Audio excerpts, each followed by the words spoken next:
This is a poem for Black boys who read comic books and watch science fiction movies. A poem for Black boys who play ball and rock J's. From waves and fades to afros, dreadlocks, high tops, cornrows, curls, and kink. From what you mix with Black boys to you so black, you purple Black boys. For Black boys who never left Black boyhood. Emmett, Trayvon, Keyshawn, and so many more. For Black boys with Black moms and Black boys with white moms and Black boys with two moms and even Black boys with no moms. For too many Black boys without their fathers. Don't grow up to be like your daddy, they say. This is for Black boys in the classroom and Black boys on the block. For Black boys who can read and Black boys who can draw. For Black boys without internet. For Black boys who sag and Black boys who wear high waters. Take that thing off your head, they say, before you come inside. Here's my truth to you, Black boy. Don't let yourself be defined by someone else's expectations of you. I said, don't let yourself be defined by someone else's expectations of you. See, Black comes in so many flavors: brown, black, beige, coffee, double rich chocolate, almond, walnut brown, pumpkin spice latte, caramel brown, honey oak, and even brown with a hint of chocolate cocoa and cinnamon. Don't forget your name. Don't forget Africa. Don't forget how to cry. You are your brother's keeper. You are your sister's exalter. Sincerely, a former Black boy. This poem is dedicated to Dante, Deontay, Cortez, Kyle, Lucky, Nigel, Sadiq, Keyshawn, Samaje, Ibrahim, Eben, Amant, Lance, Demarie, Iman, Jawan, Chase, Samaritan, Elijah, Kalanji, Sebastian, Achille, Amarian, David, Jazion, Michael, Travell, Elias, Jamari, Mo, Zakir, Habib, Brett, and Nathaniel. How y'all doing, Roosevelt High School? My name is Lakayana Drury. Thank you for listening to that poem. It's called A Poem for Black Boys, and I'm really excited to be here for your Hoodies Up Day event. I'm the executive director and founder of the nonprofit Word is Bond. It's a nonprofit here in Portland that empowers young Black men. Our mission is to rewrite the narrative between young Black men and law enforcement through leadership development, critical dialogue, and education. I'm excited to be here today. I used to be a former teacher, obviously a former student, and a Black man as well. So I'm just excited to bring a fusion of all of those things today and join with you for your annual Hoodies Up Day event in honor of Trayvon Martin and to kick off Black History Month. What I'm going to share with you guys today, I wrote down 5 tips, or not even tips, but just thoughts around Black excellence. So I'm going to start with those, and these are to my Black students at Roosevelt High School. And then I've also got some ideas for allyship for white students as well. So we'll do a combination of both of those and see where it goes.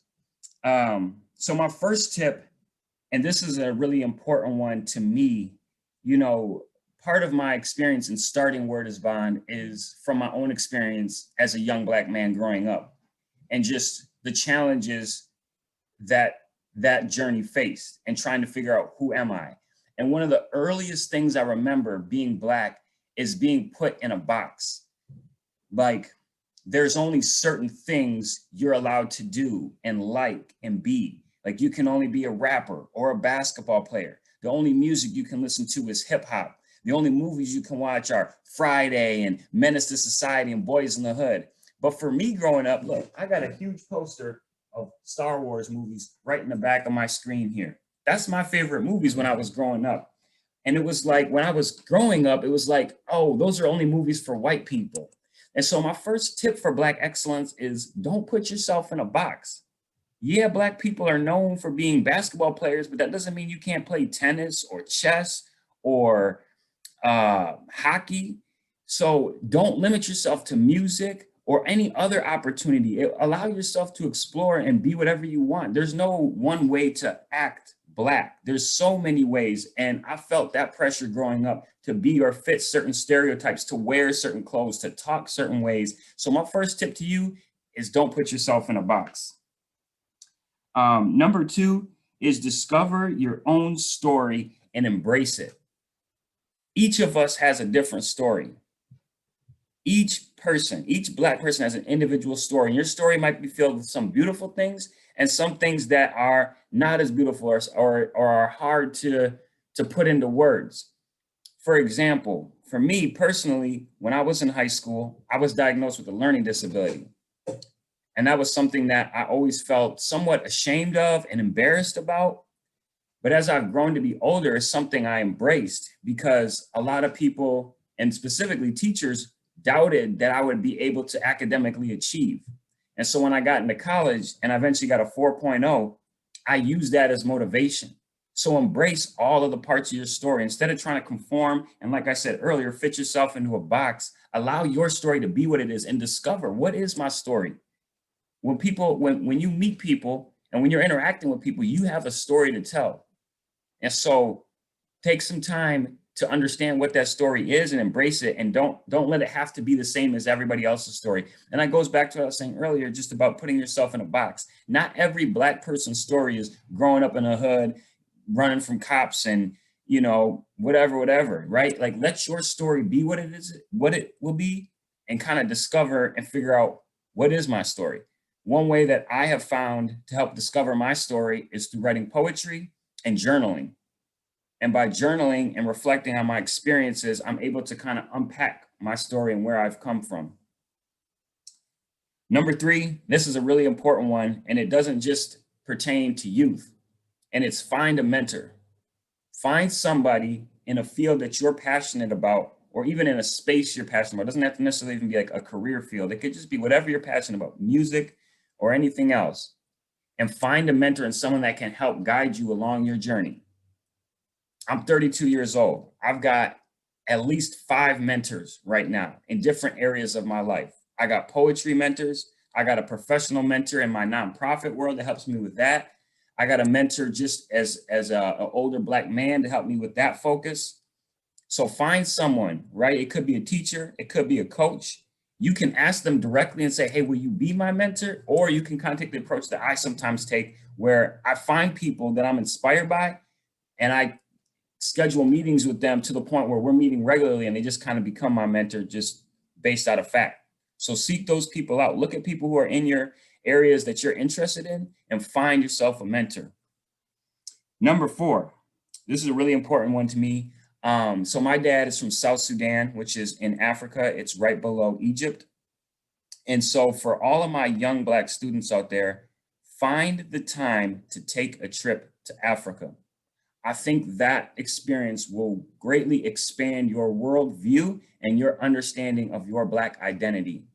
It doesn't have to be any specific country in particular. You could take a DNA test and try and see where some of your ancestry is from. Me personally, because my dad was directly from South Sudan, I know my African roots, but some of you might not know those because of slavery and the passage of time and things of that nature. But taking that trip, which first starts with getting your passport. And that's a first easy step that a lot of people don't even take, which is the first thing you're going to need to do. And getting your passport is pretty simple.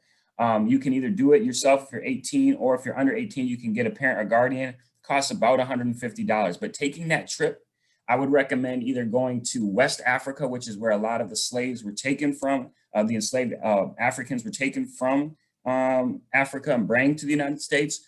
Or another great place that I just was in 2018 is South Africa, where Nelson Mandela was imprisoned in Cape Town. So those are 2 options that I would say. Obviously, another place I haven't been that I think is really important to go to, though, is Egypt. But connecting with your Black existence and understanding that you are a Black person, not only of this country, but of the world, right? And there's 13% of Black people in this country, but across the globe, the number is much higher. And Africa is the biggest continent in the world.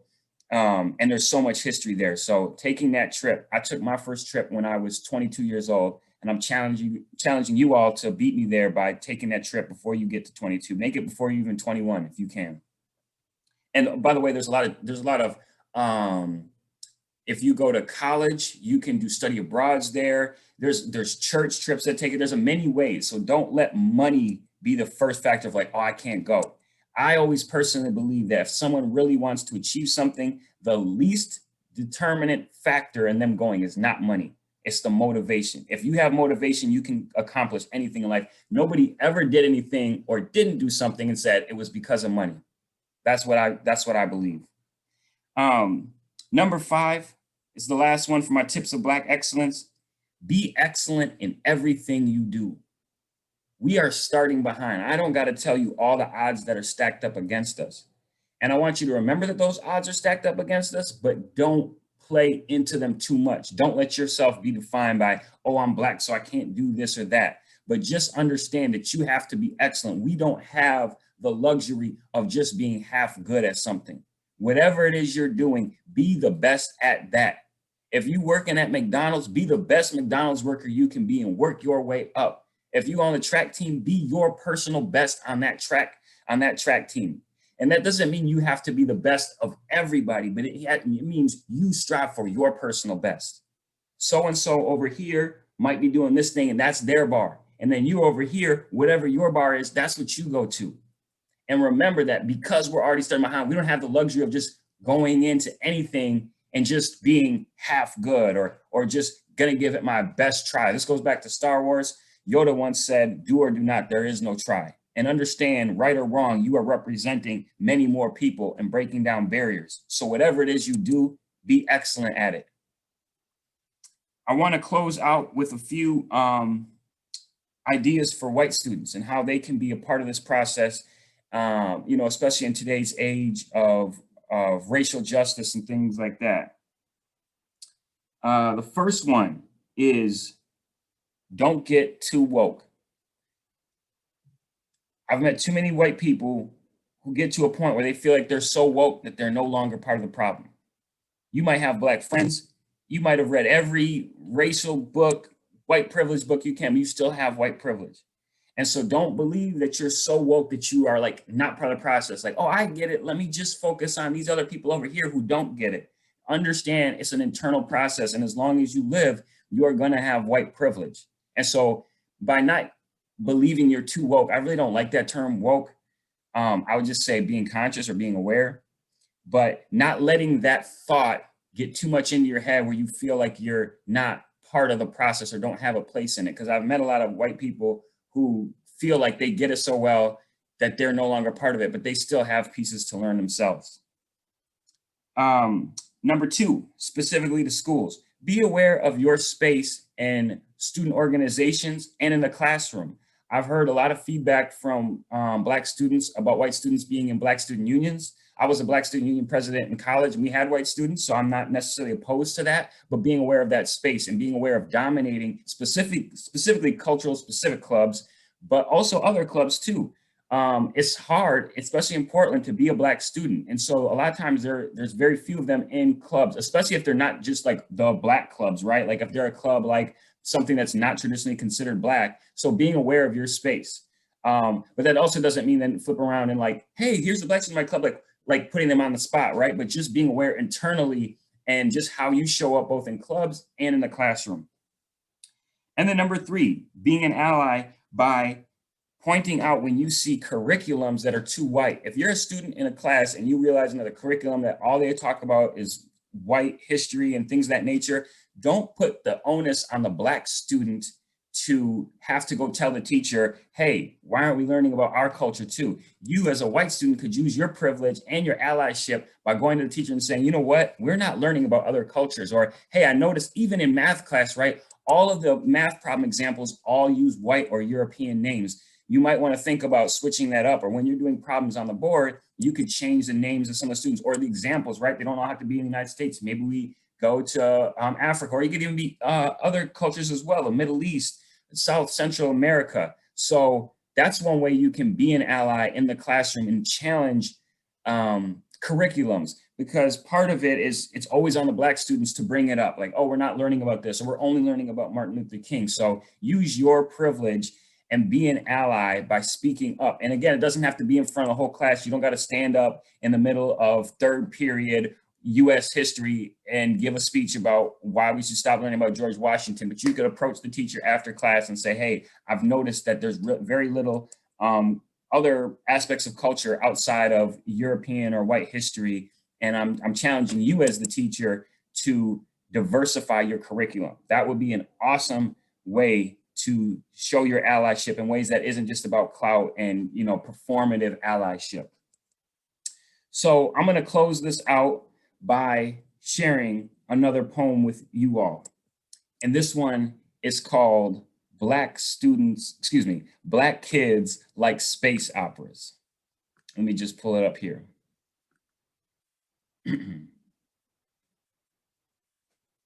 Nothing cooler than a laser sword that can cut through anything. I don't care what anybody says. The fact that everyone in Star Wars is white didn't bother me as a kid. Honestly, I didn't even notice. And I don't know why they keep acting like science fiction is only a genre for white people. See, nothing is more cosmic than melanin. And Black Egyptians wrote the first science fiction stories. Maybe if Luke Skywalker was Black, more Black kids would like Star Wars.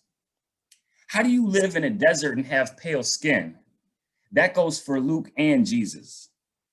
Mace Windu and Lando Calrissian hold it down for the culture. Jar Jar Binks is an intergalactic magical Negro. Tatooine is in Africa. The Millennium Falcon is just a hoopty with a light-speed engine. Han Solo is actually African-American. Chewbacca is Eritrean. The Force is white privilege. Think about it. Darth Vader can't breathe because he's Black. Princess Leia's hair is cultural appropriation. Yoda is indigenous. Ewoks are ghetto children who dream of escaping the hood. C-3PO can speak Ebonics. R2-D2 is a Black woman. Let Ryan Coogler direct the next Star Wars trilogy. All I'm saying is Black kids like space operas too. Roosevelt High School, thank you. Hoodies up. Peace.